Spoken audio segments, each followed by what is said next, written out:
Welcome to the Kumar Dev education. ईश्वर उड़िया कहानी प्रतिभा राय। वे निकले थे ईश्वर की तलाश में। वे यह भी जानते थे कि ईश्वर कहीं नहीं मिलेगा, क्योंकि ईश्वर नाम की कोई सत्ता है, यह भी रहस्यमय था। ईश्वर के पास उनका खास काम कुछ भी नहीं था, क्योंकि उन्हें कोई अभाव न था, अतः कोई मांग भी न थी। बस कौतूहल था कि उसे खोज ले। सो वे पहले भारत चले आए। सु ना था कि यहाँ ईश्वर को प्रत्यक्ष देखा जाता है अगर कोई निष्ठा से उसे खोजे। ईश्वर कोई विवादास्पद विषय नहीं है। ईश्वर है नहीं है, इस द्वंद्व की स्थिति में ईश्वर को खोजने में निष्ठा नहीं आ सकती। अतः वे दोनों विदेशी चाहते थे कि ईश्वर के बारे में निश्चित हो ले। उन्होंने कुछ साधु, संत, पंडित, ज्ञानी आदि से बातें करनी चाहिए। गुरु को ढूंढा। पहले भारत में साधु संतों की कोई कमी नहीं, असाधु और कपटी लोग भी बड़ी तादाद में हैं। पहले काटे मंदिर, मस्जिद, गुरुद्वारे, गिरजे, मठ, मंडप, ध्रुम महाध्रुमों की गुफाओं के चक्कर कंदराओं आदि में ढूंढा। घूम घाम कर थक गए और फिर निराश हो गए। दोनों तर्कवादी थे, तर्क एवं बुद्धि में पूरा विश्वास था।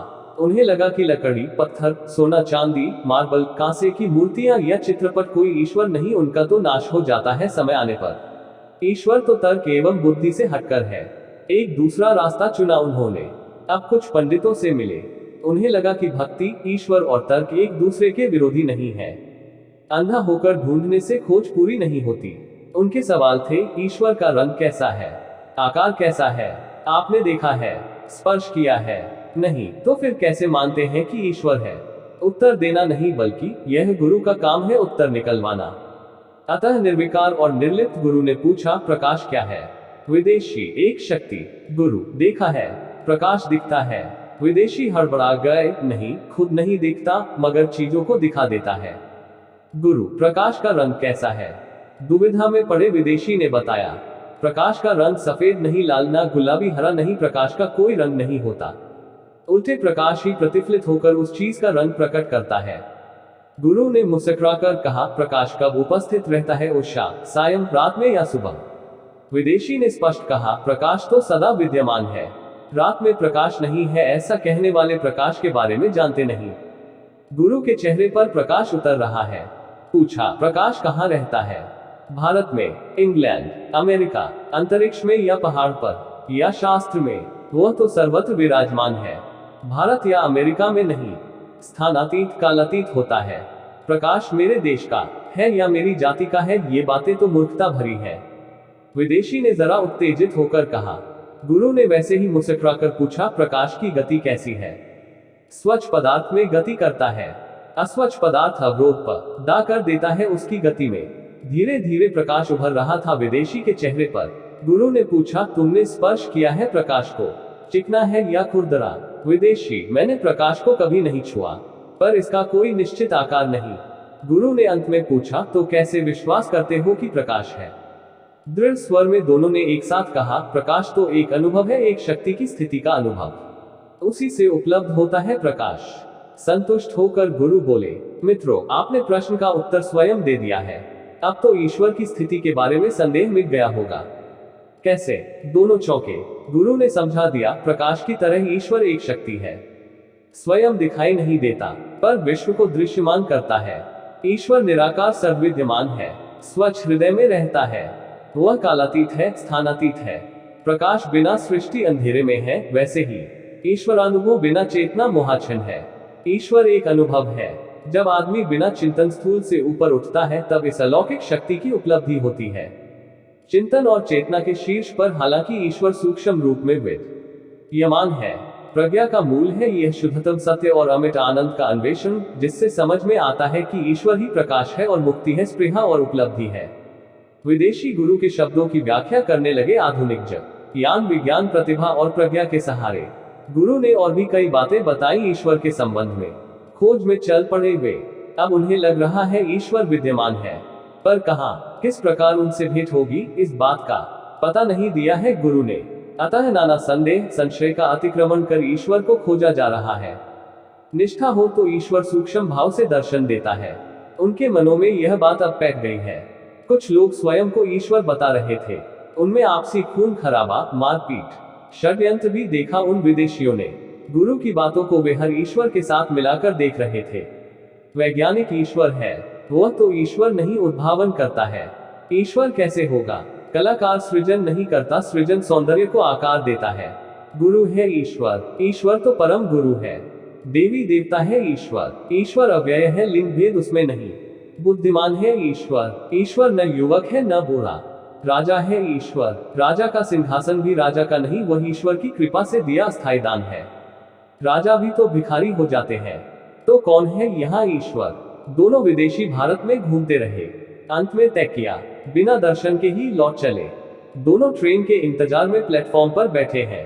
ट्रेन आने में विलंब है, यह कोई नई बात नहीं यहाँ, अतः उस पर कोई प्रतिक्रिया मन में नहीं हुई। मगर बाकी यात्री कब से गाड़ियों के आने जाने की आदत से परिचित होते हुए भी परेशान थे, धीरज खोते से लग रहे थे। हालांकि आज गाड़ी के देर से आने का कोई खास कारण था। यात्री स्टेशन पर आने के बाद यह जान पाता है कि गाड़ियां 8-10 घंटे लेट चल रही हैं। पहले यह खबर रेडियो टीवी पर दी जा सकती थी। उचित काम यहाँ उचित समय पर नहीं हो पाते हैं, इसलिए हर जगह कोलाहल, गोलमाल, गड़बड़ स्थिति दिखती है।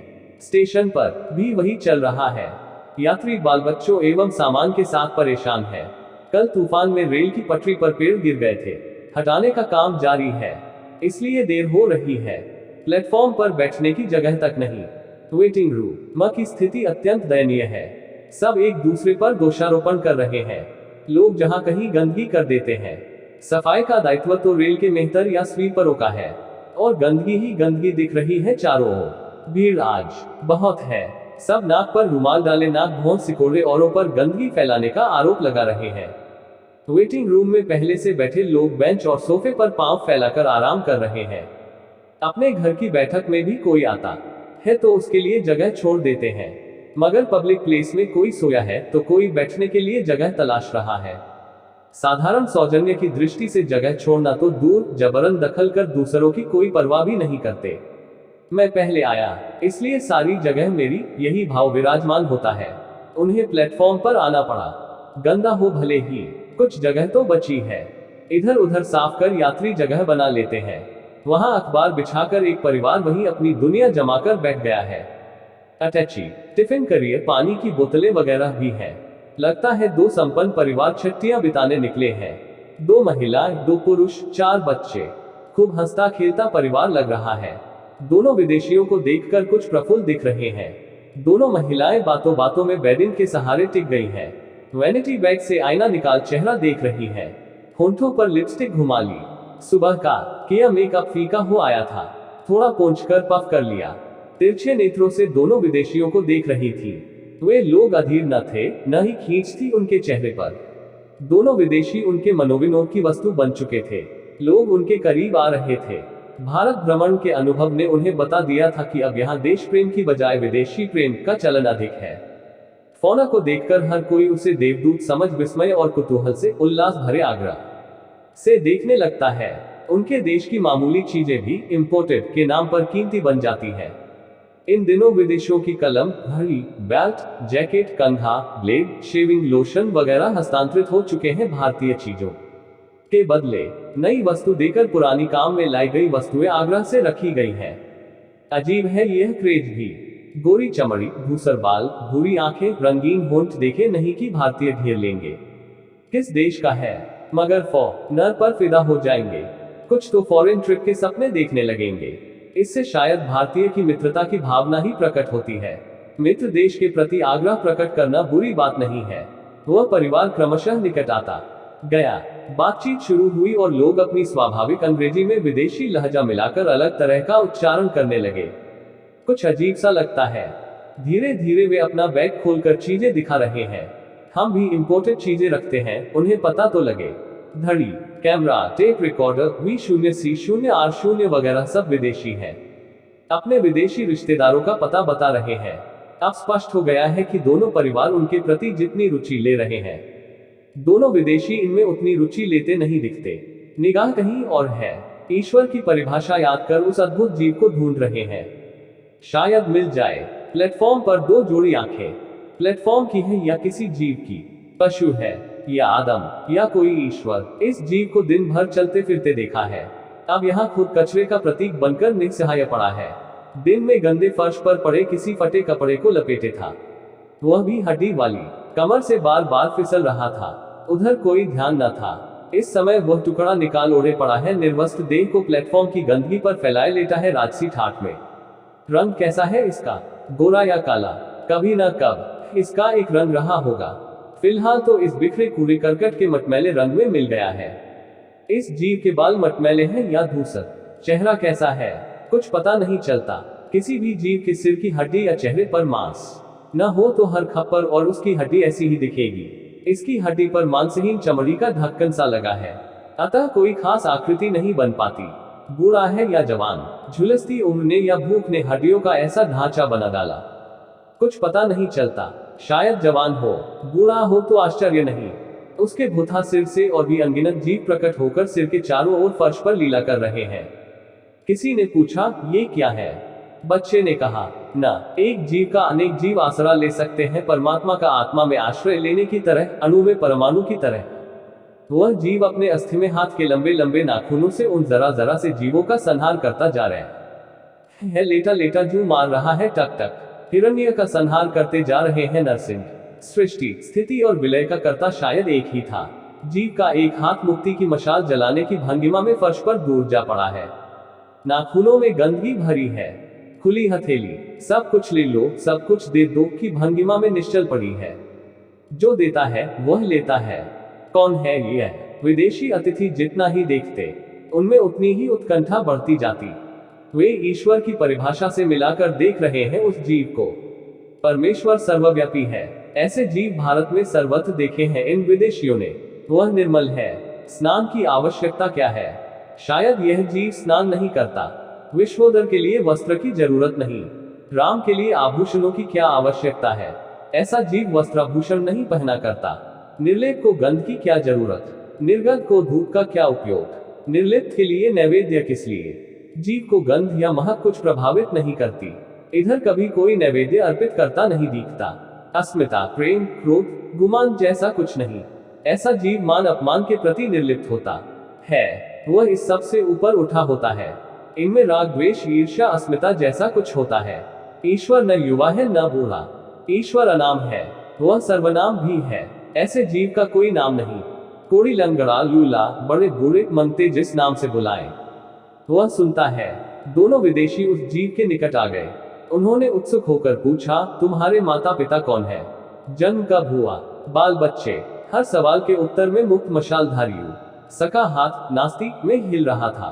कोई नहीं जानता वह कब, कहां, कैसे पैदा हुआ। बाल बच्चे, माता पिता, रिश्तेदारों की बात भला किसे मालूम है? ईश्वर अजन्मा है, उसके माता पिता, बेटी बेटे कोई नहीं। निर्विकार परमात्मा तो सांसारिक बंधन से पूरी तरह मुक्त है। दोनों ने पूछा, जाति क्या है? धर्म? तुम्हारा ईश्वर? कुछ नहीं, ना जाति है ना धर्म है मेरा कोई ईश्वर नहीं।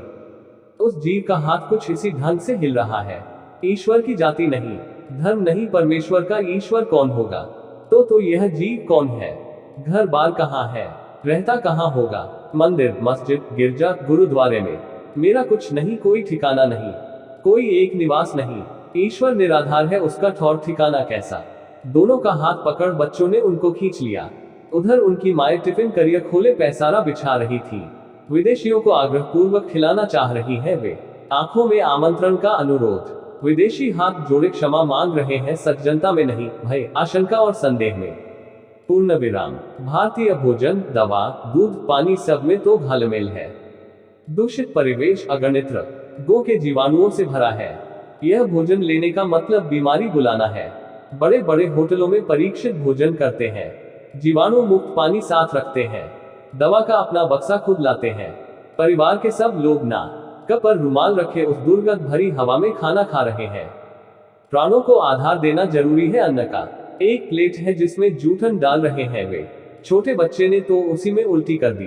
दुर्गंध भरे वातावरण में वह खाना पेट में रख नहीं पाया। सारी जूठन वाली वह प्लेट ले जाकर महिला ने जीव के हाथ के पास उंडेल दी। विदेशी देखते रहे घृणा में, उबकाई के साथ। उनमें प्रतिवाद का स्वर जन्म ले रहा था। उस जीव की आंखों में लोभ का भाव चेहरे पर उभर रहा था तेजी से। उस ढेर को गंदगी में भी समेटकर नोचकर अपने खुले मुंह में डालने लगा। तेजी से ग्रास बना बड़े बड़े गोले मुंह में भर रहा था। ईश्वर निराहार है फिर सर्वभक्त है। विदेशी विचलित हो पूछ बैठे, ये क्या किया? जूठा दिया। हंसकर उन सज्जन ने कहा, कुछ ना होगा इसे। वे क्या कुछ अनुभव करते हैं? इन्हें राग वैराग कुछ नहीं होता। ऐसा होता तो ये जिंदा रह पाते, यहाँ वंश विस्तार कर पाते, चारों ओर फैल पाते। अर्थात ईश्वर अविनाशी है। धूप, वर्षा, आग, जीवाणु उनका कुछ नहीं बिगाड़ पाते। वे ऊट जूठ, मैला कुचैला निर्लिप्त भाव से भक्षण करते हैं, इनसे मरने का सवाल ही नहीं। उल्टे चारों ओर विस्तार पाते हैं। विदेशी एक अजीब खुशी में नाच उठे। तेजी से उनके कई फोटो उस परिवार ने उठा लिए। सब विदेशियों के साथ अपने फोटो खींचवाने लगे। विदेशियों ने भी अपने कैमरे निकाले। वे लोग भी विदेशी कैमरों में अपने फोटो देखने को तैयार हो गए। कहा, हमें भी फोटो भेजना, हमारा पता यह रहा। विदेशियों ने भाव विह्वल होकर कहा, कभी कभी ईश्वर इस धरती पर उतरता है। बहुत रहस्यपूर्ण है उसका आना जाना। हमारी सत्ता की अनंत गहराई में उस परमेश्वर का स्पर्श अनुभव कर पाते हैं एक दिव्य क्षण में। इस दिव्य क्षण को जो आदमी, जो जाति, जो देश अज्ञान में या अहंकार में पांवों से टाल जाते हैं, वे अभागे हैं, उनका ध्वंस अवश्यम भावी है। दोनों विदेशी अपने पावरफुल कैमरों में उस आविष्कृत ईश्वर के रूप को अंकित कर रहे हैं। स्तंभित विस्मयाभिभूत सज्जन कह उठे, रील बर्बाद कर रहे हैं। क्या सौंदर्य है इन रोगी भिखमंगों में। दोनों ने फिर एक चित्र क्लिक करते हुए कहा, यह दिव्य क्षण आने पर आदमी के मन से सारे मिथ्याभिमान, अहंकार, आत्मा प्रवंचना दूर हो जाते हैं। मगर उस क्षण में शैतान की बुद्धि कहेगी, कान के पास फुसफुसाकर उसके प्रति सावधान रहो। तब तो वह कल्पनातीत क्षण तुम्हारे लिए ईश्वर को सूक्ष्म रूप में प्रत्यक्ष करने का क्षण होगा। कैमरे से रेडीमेड विभत्स फोटो निकल रहे थे। उस दिव्य क्षण की उपेक्षा करते उन लोगों के आग्रही हाथ पीछे हट रहे थे। वे लोग आपस में फुसफुसा रहे थे, ये फॉरेन वाले गंदगी, पूर्व दुर्भिक्ष, भिखमंगों के लिए क्यों इतने पागल हैं? भिखारी और भगवान में कोई फर्क ही नहीं देख पाते। देवभूमि भारत में जिसका जन्म नहीं हुआ वह कैसे पहचानेगा ईश्वर को। अनुवाद Shankarlal Purohit. Thank for watching. Like share subscribe.